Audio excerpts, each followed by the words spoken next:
En 2016, la Chine et la Pologne ont signé un partenariat stratégique global. Ce partenariat se renforce d'ailleurs rapidement grâce à l'initiative massive Ceinture et Route. En démonstration, de nombreuses pièces artisanales d'ambre polonaises. Un grand nombre de clients chinois, 30% de nos acheteurs internationaux sont maintenant chinois.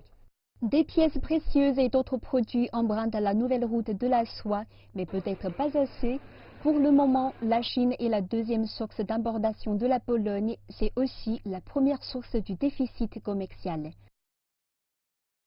En 2018, le volume des échanges bilatéraux entre la Chine et la Pologne a augmenté de près de 14% pour atteindre plus de 23 milliards de dollars.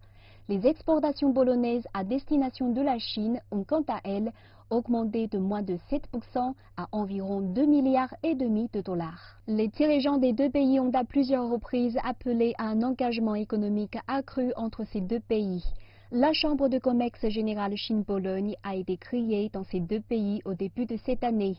On compte aussi de nombreuses foires commerciales et une coopération avec plusieurs villes chinoises.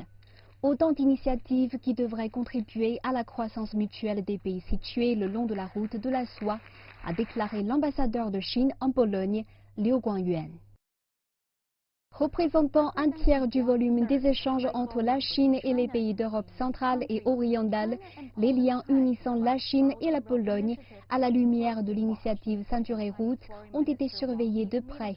Les réunions de cette semaine du ministre chinois des Affaires étrangères Wang Yi seront largement axées sur la manière dont l'initiative devrait aider toutes les parties présentes le long de la route, que ce soit en Pologne, en Slovaquie ou en Hongrie.